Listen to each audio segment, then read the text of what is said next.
Without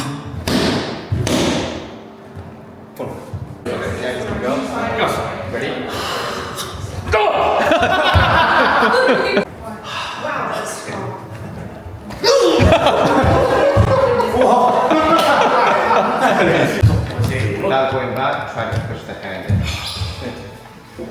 in. で今のは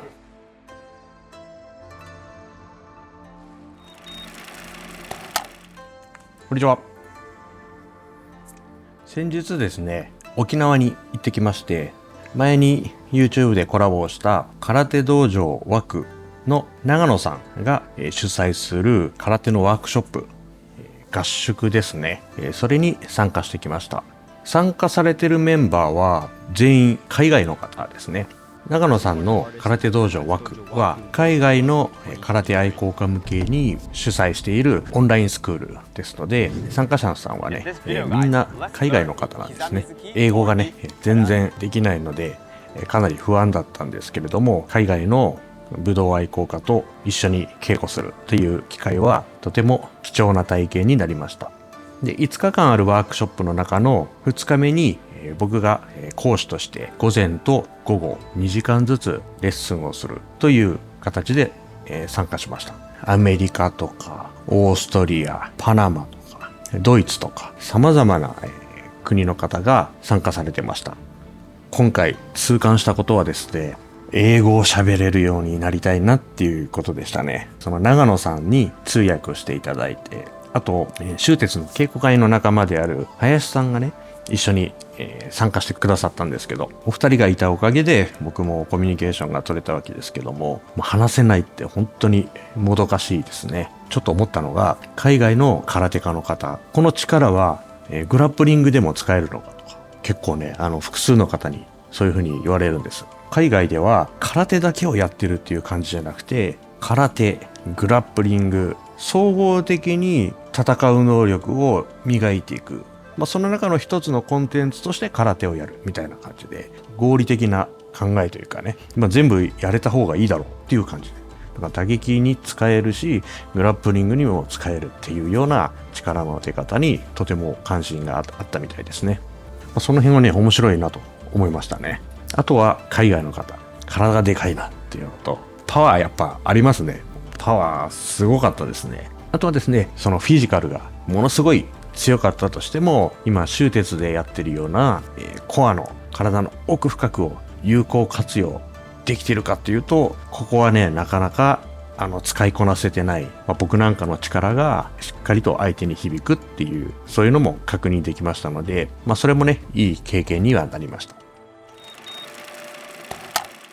彼らと話をしていて話題に上がったのが、日本の武道はなんできちんと教えないんだと、なんで隠すんだと、とても違和感を感じている。もう一つはその自分の技術を相手に伝える能力が足りてないんじゃないかと、そういうふうに言ってました。おそらく皆さんいろいろセミナーとかも参加されてきたんだと思うんですけれども、日本の武道のあり方というのがそういうふうに映っている。これに関してはね、皆さんどう思われるでしょうか。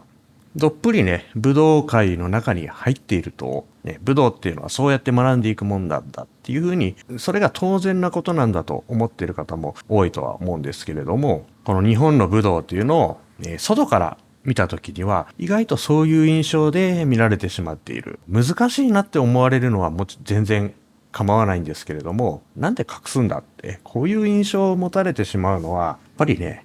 良くないですよね。勝ち残るためのものだから簡単に技術を教えないっていう、それがルーツであることはもちろんその通りだと思うんですけれども、もうね時代が違いますからね。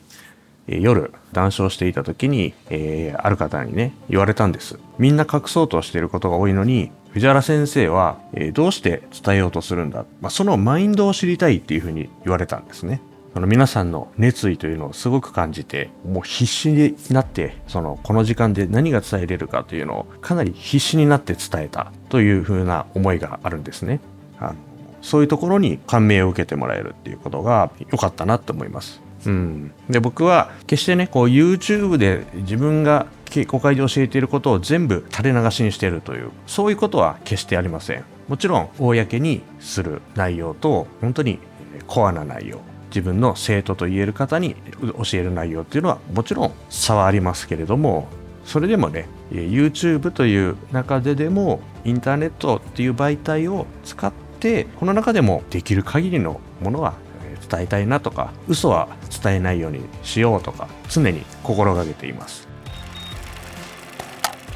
僕がなるべく教えたいって思うようになったきっかけは修鉄をもちろん立ち上げたからなんですけども、さらに言うなら入会してくださる会員さん、僕よりも年が上の、人生の先輩がねとても多いということなんですね。例えば僕が修鉄の身体操作を始めて6年ぐらいが経っているんですけれども、この6年っていうのは試行錯誤をしながらなので、寄り道をしながら今に至るという感じなんです。皆さんにこの、6年のあっち行ったりこっち行ったりを同じように体験してもらうのが果たしていいことなのかというと、僕はねそういうふうには思わなかったので、6年でかかったものを2年3年にしたいなっていう思いではやっています。新しい発見っていうのはみんなにシェアしていますし、稽古会ではね、できる限りの情報のシェアっていうのは一生懸命やっているつもりです。海外の方々といろいろお話をしてちょっとね感じたことをお話ししてみました。これについてね何か、皆さんね日本の武道のあり方、指導のあり方とかですね、何か意見があれば、コメント欄にコメントを書いていただければ嬉しいです。以上です。ありがとうございました。